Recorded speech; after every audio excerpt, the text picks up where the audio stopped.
All right. Good evening, everyone. Welcome to your number one City Reports Media Chat. Today is 13th July 2025, and my name is Priya Frederick. And today we'll be looking at state of the nation. A lot has been happening in the country, and we've deemed it fit to bring you up to speed of events across the nation. And I have no other person joining me on set via Zoom. Mr. Angabi Umar is joining me all the way from Nasarawa State. Mr. Angabi Umar is once the former governorship candidate of Labour Party in Nasarawa in the 2019 governorship election. He has also held several offices, which I may not be able to go through all of them now. He's also an educationist and a media professional, and this is not the first time he will be on our platform to shed more light into things that affect Nigerians and the nation at large. So I have Mr. Angebi joining me right now. Mr. Angebi, it's good to have you on set today. Good afternoon. Thanks for joining Thank you. us. Thank you for having me. Okay. Is okay. I think I'll come into that later. Let me not let's just go this way. Last 1 year, as in 2014, we had a chart like this where we looked at 1 year of the current administration, from the presidency down to the state governors. And it seems you were a bit impressed with what the current government was doing, as in 1 year. You said it would be too like early to score them, but so far it's 2 years. So let's see. How will you rate this government? By May 29, this government mark 2 years in office. So far, how will you rate the government? Um, Thank you for having me. Um, it's a pleasure to be on this discussion platform. Uh, like you rightly pointed out, I said it was too early in the last 1 year for one to give any good rating President Bola Tinubu administration, knowing that since it is its first term in office and just 1 year, and with the kind of myriad of problems and challenges government came to Okay. that in notice. So I felt we should give it a little time. But now, the administration is 2 years into office. And it is not only this platform. I said, based on this facts and realities, willing to stick my neck out that it has performed average over 50% perform in this last 2 years. And I have my reason for saying that. Like I said, the administration has come and met serious challenges on ground. And one of the major challenge was the issue of the subsidy, which President Bola Ahmed Tinubu had to embrace that reality and then take the bulls to horns by declaring on his inaugural day that subsidy was over. Even though with his coming into office, there are still arguments and positions by even, is it the International Monetary Fund or this international financial bodies that were pointing out to the fact that perhaps the government was still giving out subsidy and all that. But that was one of the challenges. There was also the opposition from the trade unions about their demands and the economic situation on ground and the realization eventually of the 70% minimum wage which they later agreed on. And all these things, when you put them together based on time, I need to summarize. That was what I felt the government has performed above 50% or so. I am most confident about this position on the basis of some of the policies that the president has initiated within this period, one of which is the local government financial autonomy that for past administrations, right from 1999, the fourth republic, when President Olusegun Obasanjo came in, up to when President Muhammadu Buharri left, they were not able to actually sort that issue of local government autonomy. But just within a short period of the current administration through the Supreme Court, they were able to realize the financial autonomy. But some would argue that even with the judgment that's happened, it is still the same status quo that we're going. But the point is that we have gone beyond that. The drama or the politics is between the governors, maybe the presidency and that, but you cannot remove the fact that there's a law like that existing. And then the creation of the Ministry of Regional Development, signing the 6 geopolitical zones into their development commissions, creating the Ministry of Livestock, some of the major policy initiatives that this administration did. The tax reform bills, 4 of them that have passed and are already have been signed into law. And some initiatives in trying to mitigate the harshness of the subsidy removal is there. There's all the states' idea to challenge that in terms of their FAC allocations, federal allocations to the states have improved significantly. Even though some question where the subsidy is going, some criticize the government is still going to collect loans and all that. But if you put everything together, not forgetting the heating political atmosphere that the government has to contend with, and certain which also bear the tone of regionalism, with the factor of religion and all that put together. I think the government has been able to considerably do a certain important, take certain important policy actions that it is only a matter of time that this will register on Nigerians. I think that's a good one. And it still takes me back to where you ended last time we had this conversation. Just like what you have highlighted right now, you talked about the numerous policies that the government has tried to initiate or implemented. You talk about the livestock industry that the government has. But in our last conversation, you said though the policies that the government is putting in place, you talk about the local government autonomy, talk about the removal of subsidy and the effect on the economy. Then you actually talked about, but there's still a lot to worry because it doesn't really reflect in the lives of Nigerians. So you've talked about the livestock industry, and you've already said with time we'll be likely seeing these things coming to maybe fruition. So, but how do Nigerians receive these policies? The policies, are they really impacting on Nigerians positively?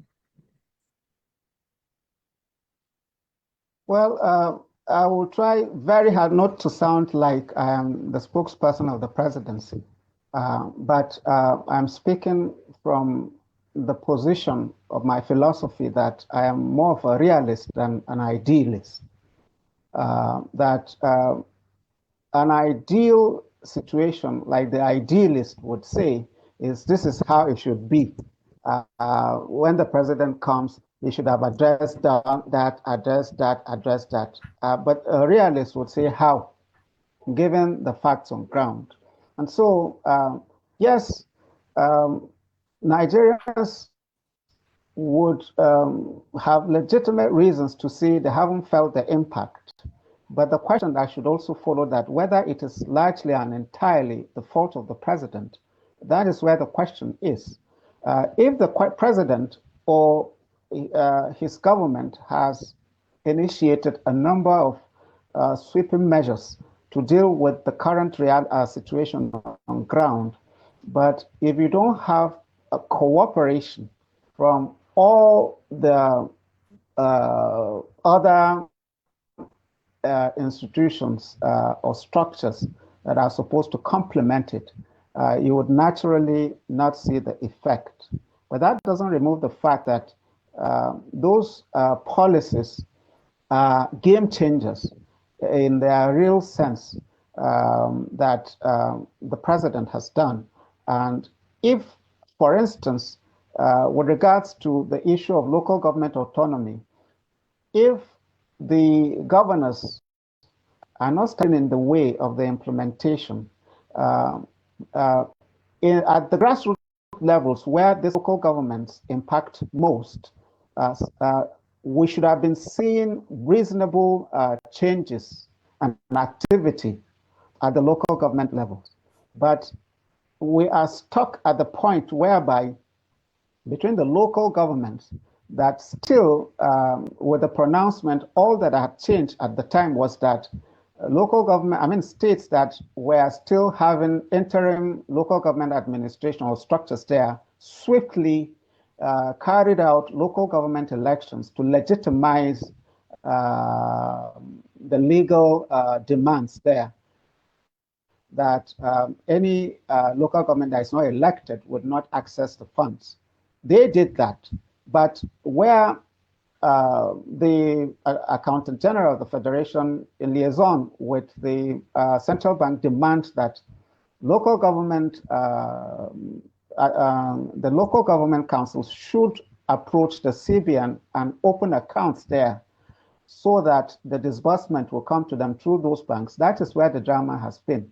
And part of the reason why the local government chairmen are not able to do that, because you would still see that the influence of the governors in more or less selecting those or influencing the elections is there. So they are still subservient, or they answer to the whims and caprices of these governors. And so they are dragging their feet, drawing reasons and excuses that for this reason or the other, we are not able to do that. They are actually asking some of them that they should be allowed to open accounts in commercial banks of their liking. And there's a tendency that the original idea would be defeated too, if you look at it, depending on which side you belong. Some would argue that the independence should be independent by the strictest definition of it. If you insist that they should locate all their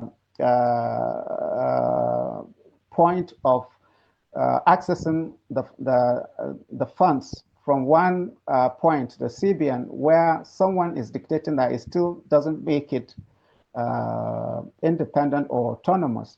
But all these things are the dramas, but it does not remove the fact that we have realized something in that Supreme Court pronouncement.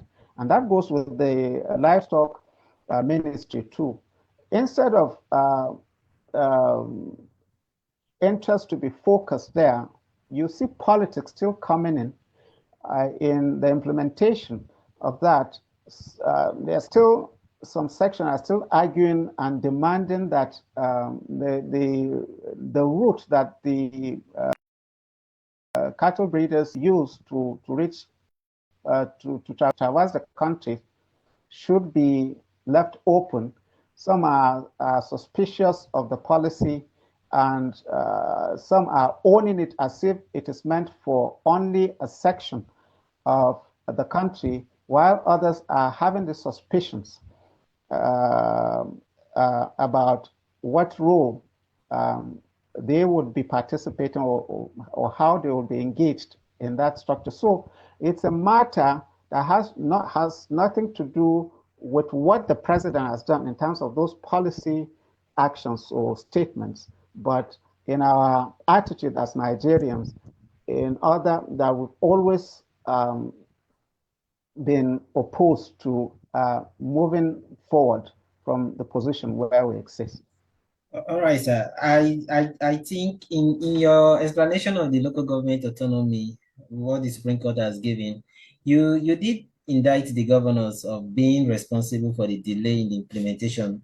Like a day ago, you saw most of the national dailies, especially I think the Daily Trust, if I'm not mistaken, actually did a report that 1 year after local government autonomy, no implementation. So, but in your explanation, you have indicted the governors of being responsible for this delay. How are the governors Right. involved in this?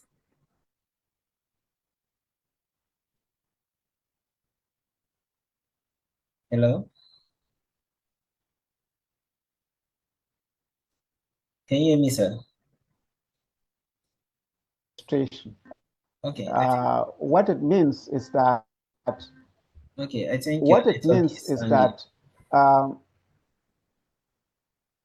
yeah, I just have a call coming in. Sorry about that. Okay. Are we there now? Can go on. All right. So the thing is that in all the local governments that are existing, whether it is in the opposition PDP or in the ruling APC, every elections that is conducted in local governments, you find a sweeping victory with the party in government in that state winning all the councillors, winning all the chairmanship positions. Only in a few cases that you see maybe they give a councillor to one of the parties to give it the picture that it was transparent, to give it the picture that maybe there's other political parties. Okay. I think we are having serious network there. But before your network comes back, let me take this breaking news. It seems there. Participated. Okay, Like in the case of fine the local government. your network has been hanging, sir. Yes, I've been having a call coming in. Sorry about Okay, that. well, I understand the The situation and people are trying to reach out to you. yes, yes. So the thing is, like in River State, you would realize that the local government where the Senate president comes in happens to be an APC candidate. Uh, uh, the chairman there won, but PDP swept all the seats there. And like in Benue, where the APC is, so it is the case. And if you go to PDP run states, that is how the situation is. So you can Okay. clearly see the hands of the governors Okay, there. sir. I think And we'll stop here for the local government autonomy. We'll have another conversation where we'll really focus on the local government autonomy. Let's look at, but before I do that, I would just like to give a breaking news. There is a breaking news, although it's been there for almost like 30 minutes now, that over 120 passengers escaped death as Air Peace flights overshot runway in Port Harcourt. the runway. So Oh, we thank God for that event. yes, Like, yes. let me take that again. Say over 120 passengers escaped death as Air Peace flight overshoots runway in Port Harcourt. So thank God no life was lost. We would have been in a very sad mood in the nation right now. So let's go back to our conversation. As we look at the policies of the government, let's talk about security. The major responsibility of every government is to protect the life and property of citizens. And just few days or weeks ago, I think it's not even up to a week, you saw the fight in between Iran and Israel, and it seems why they were shooting all the rockets and the missiles in Iran and Israel, the casualty seems to be happening in Nigeria. I don't know. That's what like the cartoonists will say. While they were shooting a rocket there, we saw people dying in Plateau and Benue. Over 100 persons in Plateau and over 200 persons in Benue. And you saw how the government in Benue State, I don't want to say politicize it or whoever. Why do we have such situation that the lives of people are cut short and it will take for people to call on the government before they will even respond or the government visit. And when the president or the governor goes to visit, you see the ceremonial activity that they still accord these people. How did we get to this point? How important is human life in this country? Well, it is rather an unfortunate situation that up till this moment, successive governments since the evolution of this crisis have not been able to definitively uh, curb the menace. Um, it is also bordered in a number of issues that we find we found ourselves in. Um, you cannot remove politics in it. You cannot remove emotions or sentiments of regionalism in it. You cannot remove religious issues and some of those other factors that we take seriously in this country. So, but like from when President Goodluck Jonathan was there, and then the crisis of religious dimension of the Boko Haram and the elements of politics that came into it, up to the time that with the coming of President Muhammadu Buhari, that they used the grounds of such crisis to campaign their uh, mind you that it was a president with a military background that certainly most Nigerians trusted the argument and the campaigns that what is coming, things would abate. And then with the current situation, all these have the different tones of politics, ethnicity, and then the criminality also associated with poverty, and so many other things there. But you cannot just locate this within Nigeria alone. You should also extend your thinking to the influences of other international interests, given that there are interests who are looking at resources within the country, whether it is mineral resource or some other resources, aside other factors of political or geopolitics that have compounded the problems. So, in a nutshell, up till now, it appears that governments, successive governments, and the security structure of this country have not been able to find a solution to that. And as we inch closer and closer to election year, you begin to see an escalation in this, whether for political reasons or maybe because politicians are focusing more in trying to win elections and they are forgetting those other responsibilities, I can say. But clearly, it's a major problem because they will tell you from in security terms that it is not the regular kind of warfare the military is engaging. When you are dealing with faceless individuals with tactics like that, it's not easy to curb. But you can also look at the investment government has done so far there, and with less of the influence of the police in addressing internal security, that you find the military coming in. And all these things are issues that I don't think within this time frame we'll be able to exhaust them. All right. So let's move away from security and everything we talked about. Let's go to the major discussion for the day. And I don't know how much minutes we still have. So I think we'll be a bit faster with this now.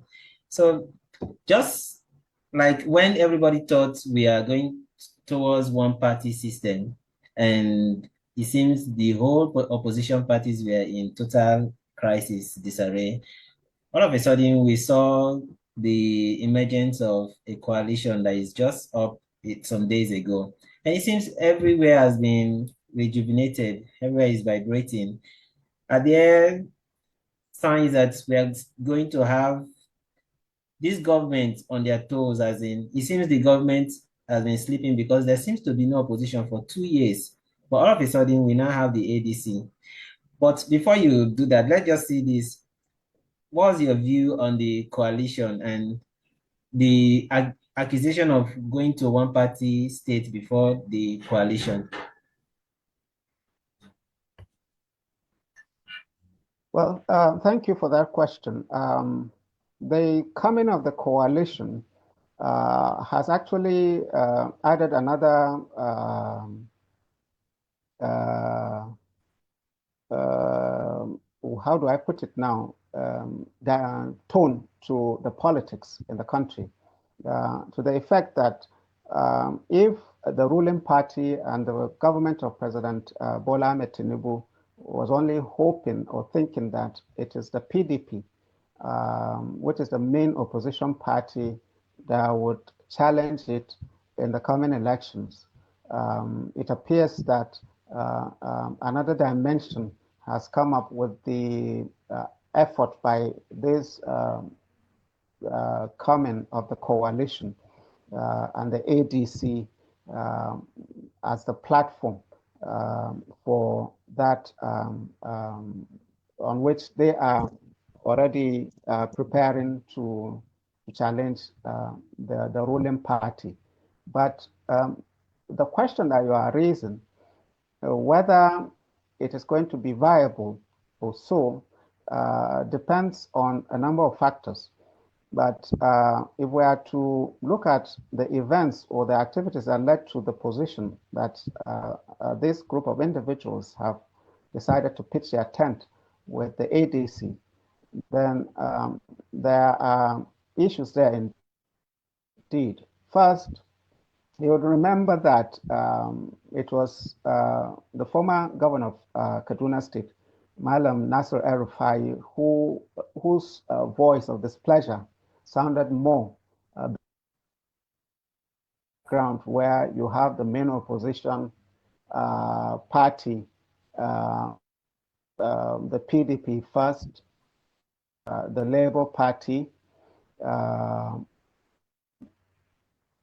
opposing or lending their voices to the attacking or challenging administrative policies of this government.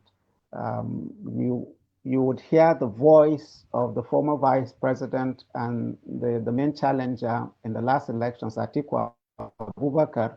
You would hear the voice of Mr. Peter Obi, and then suddenly El-Rufai, who was actually tipped to be a minister, decided to sound more of the voice of opposition, and then he ended up in the SDP, and then this issue of coalition came.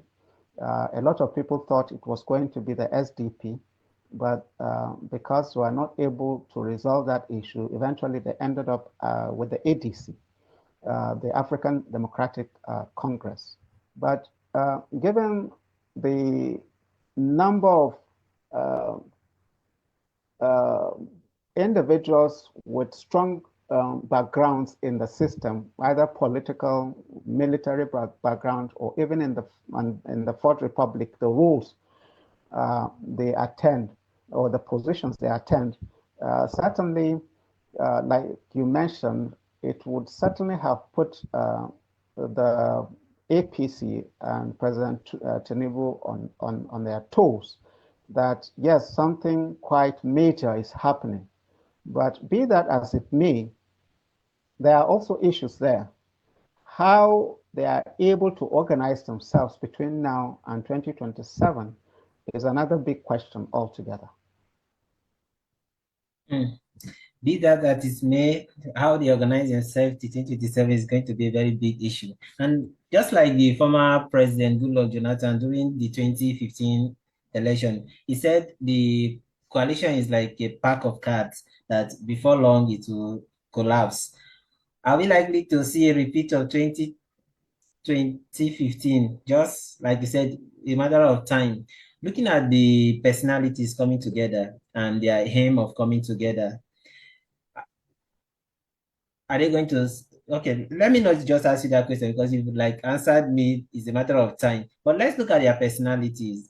These people, they said when the APC came in 2015, they talked about change. So what will this set of people be campaigning for 2027 since they are coming together? Is it just to oust the president, or they have something to offer to Nigerians? Well, you see, even though people keep making reference to this coalition having the semblance or resemblance of the coalition that brought APC to life in 2013, where you have the ACN, you have the ABGA, you have the CPC, you have the other arm wing of the PDP, the new PDP, and all that converging to form the APC. But in reality, the situations are not the same. Um, for the fact that in that past coalition, they were more strategic, and they have defined a purpose. They have a defined purpose why they were doing that, and you could see that it was a community of people who largely agreed to be in one group and facing the ruling party of Dr. Goodluck Jonathan at the time. But for the present scenario that we're having, it is more like some are coming into the coalition with the sole aim to attempt to unseat the president because they are interested on the seat. And the other ones are coming in with an axe to grind, or like a vendetta. Oh, we have issues with the president, that and that, and so we will not allow him to succeed in the second term bid ambition. Um, for the other number of people who are also trooping in the moment, it is more for them, given that Nigerians, politicians of Nigeria largely see political party platforms as special purpose vehicles whereby they ride on them to achieve political victory or to vie there. Once that is achieved, they dump the vehicle. So, but you did mention that quite some big wigs have joined the party, which is right, starting from the former vice president.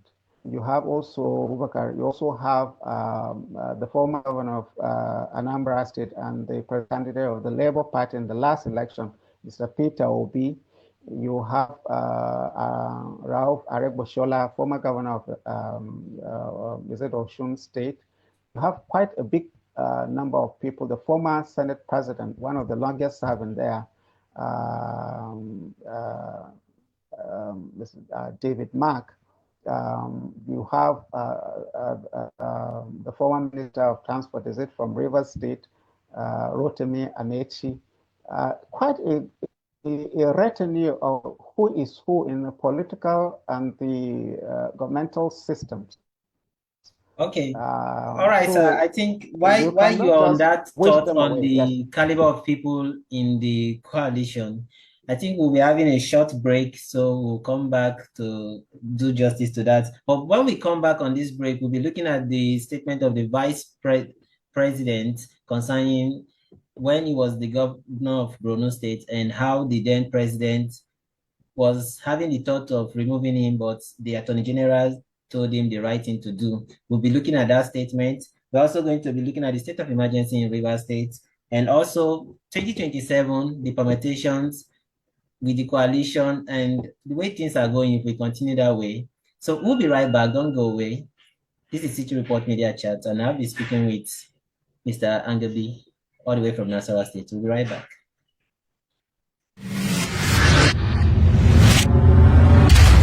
This is a documentary on the 2-year stewardship of Senator Chief Benson Sunday Agadaga, MON, Senator representing Bayelsa East Senatorial District. Since his inauguration as Senator representing Bayelsa East Senatorial District, Senator Chief Benson Sunday Agadaga, MON, fondly called the Rising Sun from the East, has remained a dedicated and active voice at the National Assembly. All right, welcome back to the show. We just have a short break to do one or two stuff. But I've been speaking with the former governorship candidate of the Labour Party in Nasarawa State, no other person but Honorable or Comrade Umar Angubi. I don't know which one you prefer, Comrade or Honorable. Well, it's okay if you call me comrade. Comrade. Yes, please. Okay, comrade. So you were speaking on the caliber of people on the side of the ADC, the coalition. So, and you were actually, I think you were on Amechi before we went on that break. So maybe you can continue just a few of them, then we'll now go to the next segment of the program. Well, I think that number suffices, even though there are more, and we are getting more and more from the states throwing their towel in, and I mean their cap in to join the party. But the major issue there is it has to do with who would eventually fly the ticket of the party. Also bearing in mind other issues that I think are still unresolved or that may surface in the course of the journey, which is whether the deal is sealed to be with the ADC, given some other voices that are saying they are not part of the coalition and nobody would take their party and hand it to a totally strange people. And I think they have already approached the court that, depending on how that issue is addressed, that is where we can also move forward. But the most important issue is between Peter Obi, between Atiku Abubakar and some other interested party, even Amechi of Rivers State and all that. They have their eyes on the presidential ticket. How they resolve that matter is quite crucial for the survival and the force that they will provide to face the ruling party and by extension the president there.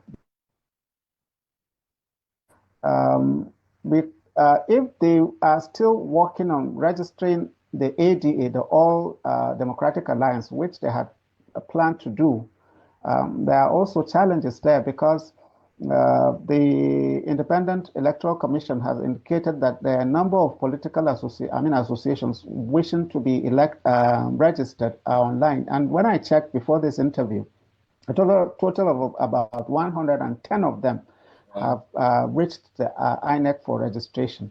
And it is interesting to note that in the lineup, the display, you find the ADA is 109th of the political parties. And so whether they'll be able to get registered is one issue. Because if they insist, INEC could easily tell them that first come, first serve. And whether they will meet the timeline to that election is another issue. Yes, they may say it is the tool It is the government that is influencing them. And so, and if they quickly get registered, INEC is also likely to face pressure from the government that say, oh, you are pandering towards the ruling. So it's a very delicate balance for the INEC what to do.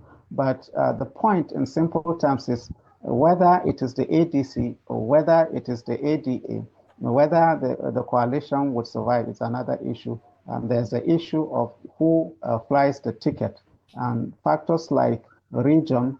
I think if Atiku Abubakar eventually gets a ticket, he is sure to get a number of those in the opposition there maybe going back to the south and saying they are not going to do that. But I think you also have. I'm going to come to that question actually on this ticket matter. But let's look at the issue of campaign. This is just 2 years in office, and it seems the ruling party is the one even responsible for early campaign. And I'm sure we have laws that prohibit these early campaigns. We are not in election season, but how come the whole atmosphere is saturated with election campaign? Well, I think both sides are guilty of that, and you will catch both of them with their hands in the cookie jar.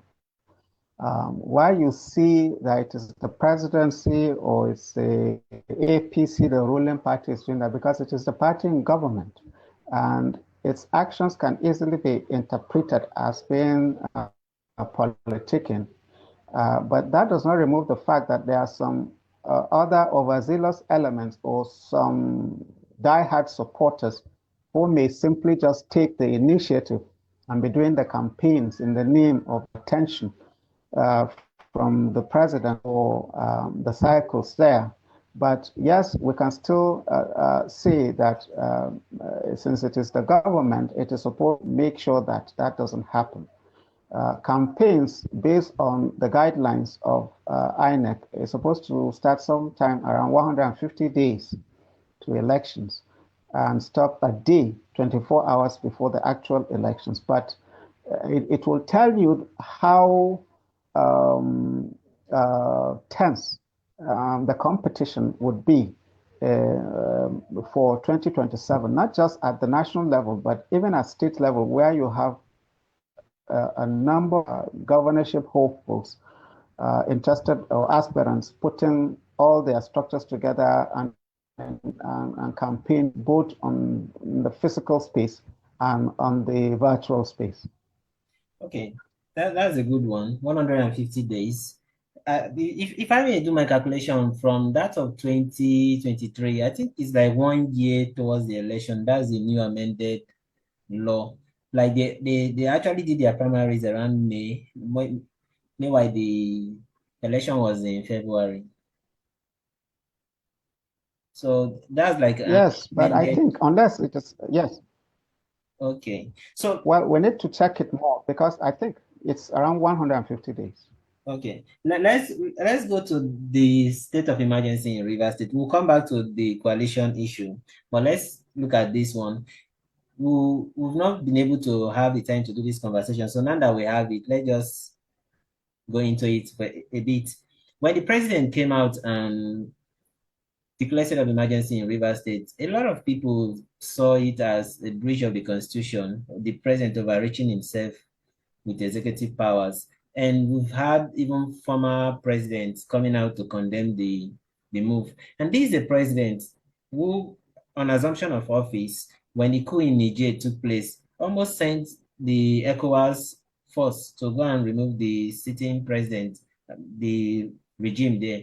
So how come same president declaring state of emergency and putting a military administrator in office? So is this a breach of our constitution? I don't know if you can go into this. Well, what I can say there is that based on what we heard as the statements from the presidency, is for political exigencies, or more or less in order to address the issue of threat to peace, lives and property of people and citizens of Rivers State, that it had to take that measure. You cannot throw away the fact that between the two sides, either it is the Wike side or the governor, Fubara, each of them appeared to have been quite determined in establishing its position in the running of the state. And so it was heating up the system and by extension, the political space, not just in Rivers State, but the country entirely. Well, the question of whether it is legal or not is based on the number of voices that pointed out, especially from the legal luminaries. You would say, well, maybe a breach was done. But if you interpret it from the strictest side of politics, you would say, well, the president was right in order to save the democracy itself in doing that. And for the suggestions that it shouldn't have been a military person should put there, it is still Nigeria. Anybody you put there, some kinds of reasoning or excuses or arguments would have been raised. If you put a civilian, maybe it's from Rivers State, some will say he's more to this side than the other. If you bring an outsider, the people in Rivers State will say, you take somebody from another state to come and be exploiting our resources here. So either ways it is done, certainly certain side of the divide would still express their displeasure. But on the strength of the argument that it is not legal, but if you look at global politics today, whether it is the US, whether it is Brazil, whether any other countries that you see, or is it Israel or that, you would see that leaders take actions based on what they think is at that moment right to do. Is it America now that would say it is a good example of democracy? Or is it the UK and all that? So, and given that we are borrowing from these advanced democracies, I think we are doing rather well, given the experiences that we've had in recent times. Okay, sir. You talked about the president's speech as politically is to save life and property in Rivers State. Then one will now wonder how many people have been killed in Rivers State compared to the number of people that have been killed in Plateau and Benue. How come there is no such state of emergency in Benue and Plateau? Meanwhile, in Rivers State, the president was quick to act. Well, I don't think the circumstances are the same. And just because there are killings in these other places, it doesn't make sense to also allow more of the killings to happen in a state that you can actually address. Like I said in the opening remarks here, some of the issues that you've listed were long-standing issues that had deeper ethno-religious and even regional issues tied to them. So, but this is what has happened in Rivers State are purely two strong groups that can easily be contained, stimulating those crises there, that the president has tried at some point to broker a peace between them, even though some would argue that the peace was more highly favorable to the minister of the FCT, the former governor Wike, as against Fubara. But if we take the recent extension, so to speak, or willing to accept the olive branch by Fubara, then you'll see that sometimes we as the onlookers shouldn't actually kill ourselves in such kind of things, because it appears that Fubara is willing at the moment to play ball with the presidency or with what the arrangement is. So I won't be surprised if in the coming months he returns back to office earlier before the 6 months. That would be very interesting to see the governor come back to office before 6 months. yesterday I saw the sole administrator going for a project tour to see what is happening, and one of the reports says he has given the contractors a marching order that they will no longer tolerate delays in the rebuilding of the State House of Assembly. We hope that comes to an early end. But like you said, the president acted in the interest of the people of Rivers State. Politically, it was correct, but by the law, it's left for the judiciary to decide who is correct or who is not correct. But and that takes me to the statement of the vice president. The vice president, during a book launch in Abuja a few days ago, narrated how he was almost removed from office, having a kind of security breach in his state. But the former House of Rep Speaker Aminu Tamboa, and the Attorney General then, he used the word, advised the president rightly. And looking at the political calculations ahead of 2027, a lot of rumors or political speculations has been that the vice president may likely not come back as the running mate of the president. And this may just be like his first shot against the president. What's your take on this? Well, I do appreciate the position in which the current Vice President, His Excellency Kashim Shettima, finds himself in. It is a battle of survival indeed, and that given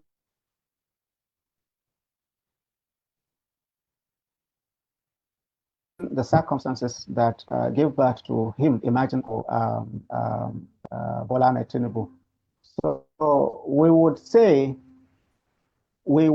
that, excuse me, we would say that maybe, are you with me? Yeah, I'm with you. Are you? Yeah. Yes, we would say that maybe it is a desperate attempt at a survival.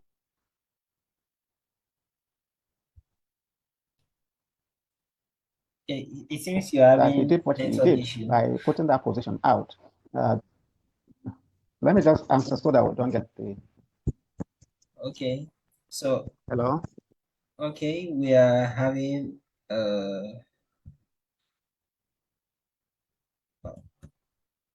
okay.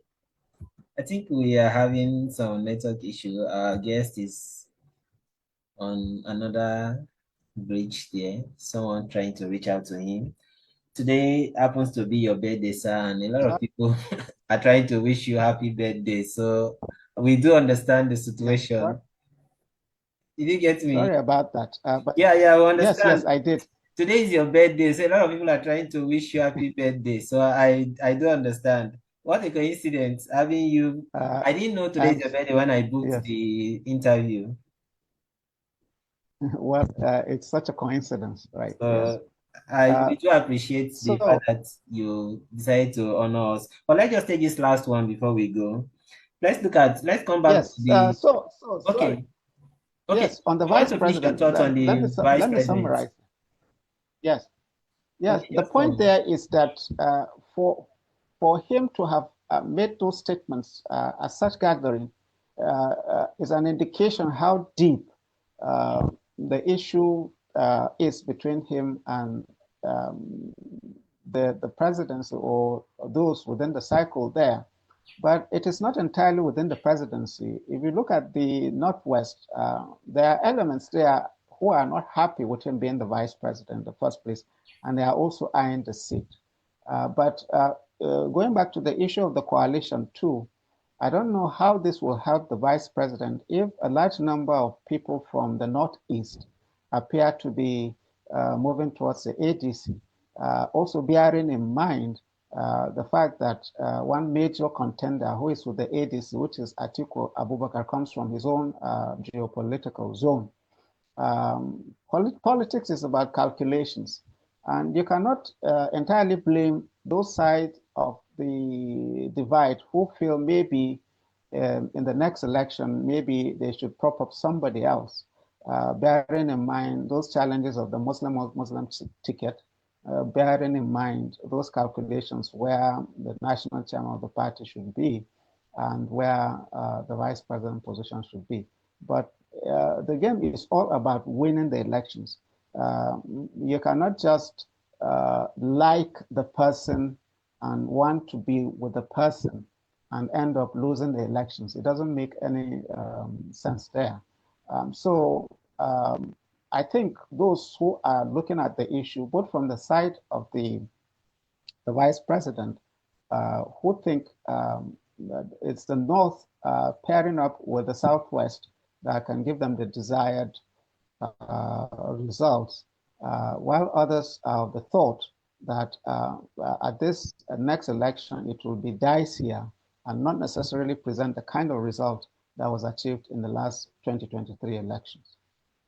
Wow, that's a new perspective I just got there. There are rumors that the chairman of the APC stepped down because Kwankwaso may be coming into the party, maybe likely becoming the next running mate to the president or becoming the chairman of the party. Are we likely to see something like this from the political calculation? Well, it is like I said. Well, like I said, it is a very delicate issue at the moment. And you would not only put all your thinking on that, on what happens within the APC alone. It is an issue, a situation that you have to balance between the activity that of the coalition, for instance, and also consider what impact, if you don't bring in or continue with the vice president, would happen alongside this theory, or whether Kwankwaso would come in or that. Because if it is out of his own, the immediate past national chairman of the APC, Ganduje, decided as a way of further helping the party to win that he put in his resignation, then that is that. But given the deep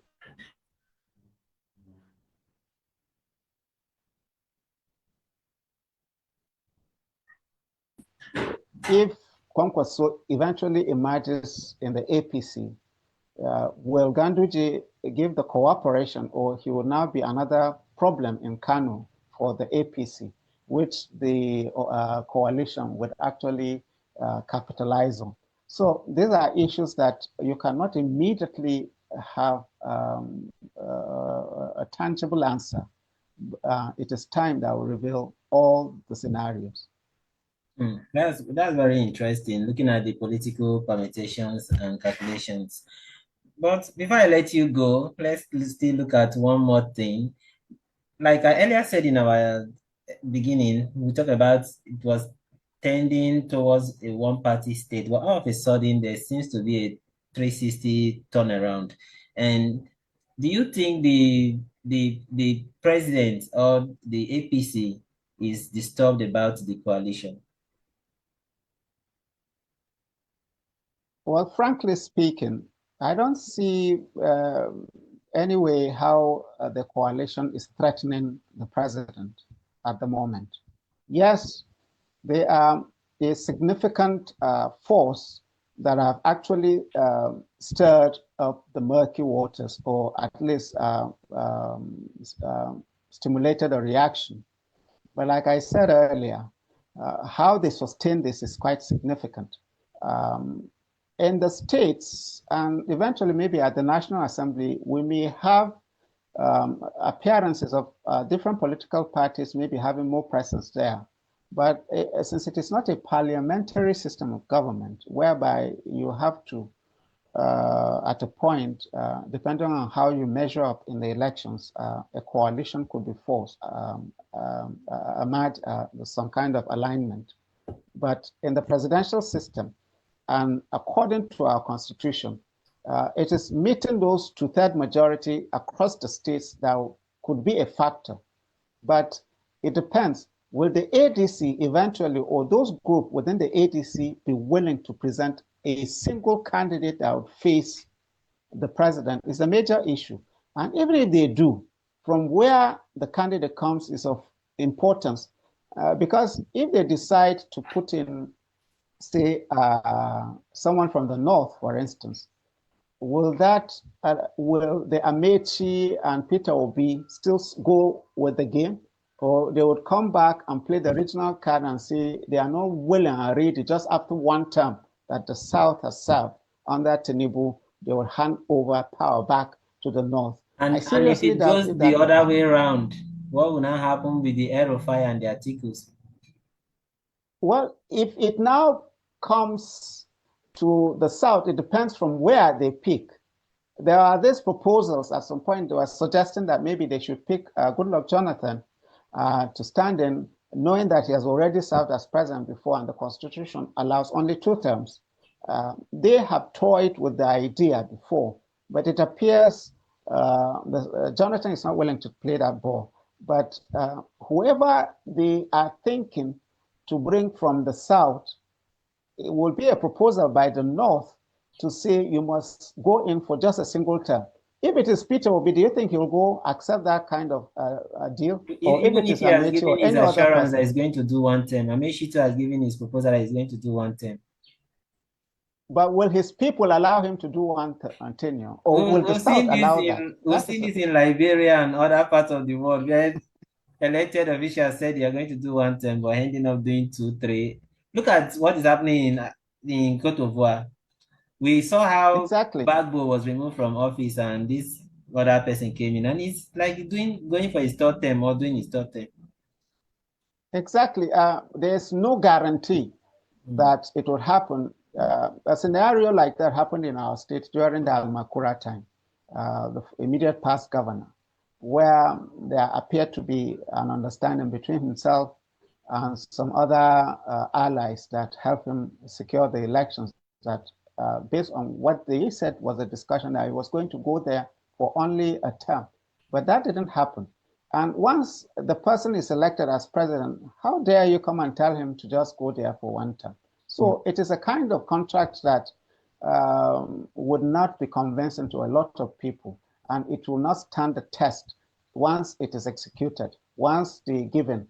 And the loser eventually will be the North, because instead of currying for just one term, they would end up giving the South 3 terms, if eventually they are able to succeed over and above the present administration of Tinubu. That means Tinubu would have been there for 4 years, and then you are likely to bring in somebody who would want to come and stay in for another 8 years. Then you would have lost out in this game for 12 years. Shouldn't we be looking So at who is going to fix Nigeria rather than how many terms a zone is going to be doing?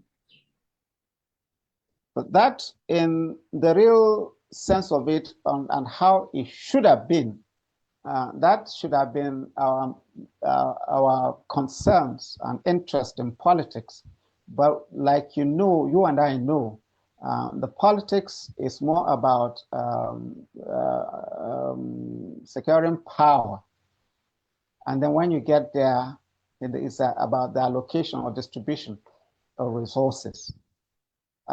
It has never been so far in the interest of moving the country forward or advancing democracy in the definition of how it should be.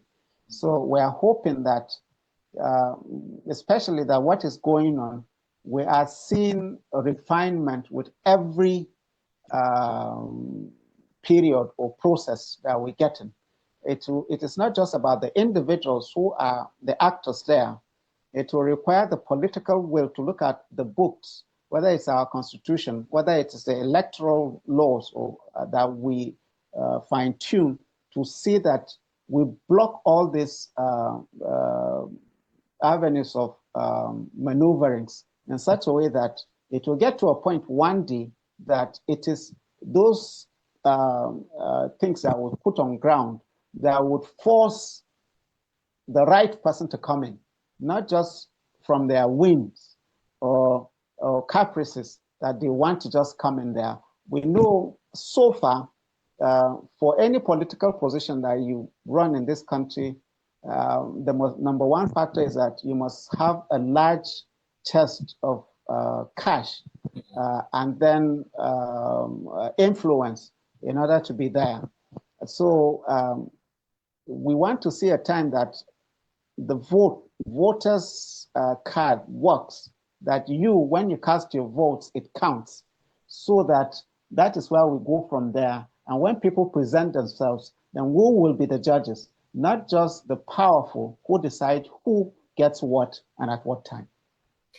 Wow, it's been exciting having this conversation with you, sir. Thank you for honoring us. I've been speaking with Honorable, he said I should call you Comrade Umar Abdullahi Hangabi. He's a former governorship candidate of the Labour Party in the 2019 election in Nasarawa State. He was one time the chairman for all political party in Nasarawa State. He's an educationist, a journalist by profession. He's a broadcaster and now an expert in the field. You are a legend, sir. Happy birthday to you. Thank you so much, Fred. No, it's an honor to have you. Thank you so much. To appear on the program. It's my pleasure. I call on you. I have not said this, but I want to use this opportunity to wish you a very big happy birthday and good health. You were once my lecturer back in school, and you taught me what I'm doing today. So I'm very grateful to you, sir. And I'm happy with what you are doing. You are making us proud too. Thank you so much. Thank you very much, sir. But before I let you go, we've been looking at state of the nation. We looked at Rivers State, the state of emergency in Rivers State. We looked at the coalition. We also looked at the policies of the government for the past 2 years. Our guest has been able to do justice to this conversation. But time will never be enough, no matter how we try. We said we're just going to spend 15 minutes when we come back from the break, but we've ended up spending almost 40 minutes, if I'm not mistaken. So, and they are even telling me that we're out of time. But before I let you go, sir, what's your projection for the next 1 year? Where should we be in terms of the policies of this government? Well, what I see is on the side of the government, they will need to be very careful in some of their political actions, administrative actions and that, because at this time when the opposition is putting up pressure, you hear the Minister of Power talking about the increment in electricity, and you wonder whether they understand what is actually going on within the cycles there. So, but in the next 1 year, we are going to see an intensification of activities from the opposition, and there will be fallouts too. It is likely that part of the team would decide that maybe the alliance would not work. They would rather go and stick to another political party. We are going to see crisis still deepening within those other opposition party that may likely be avenues for them to go there.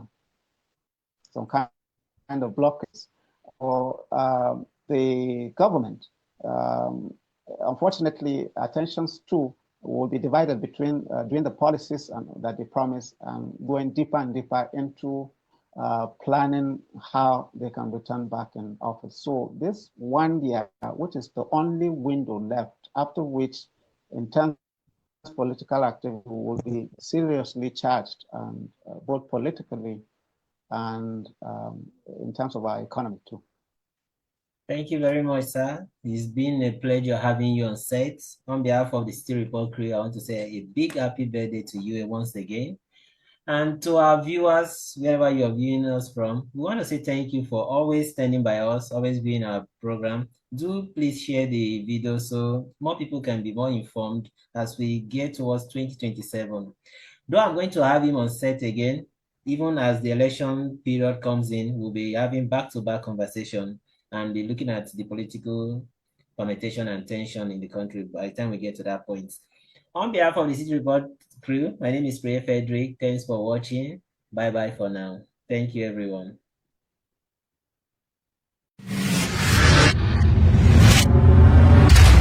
This is a documentary on the 2-year stewardship of Senator Chief Benson Sandia Gataga, MON, Senator representing Bayelsa East Senatorial District.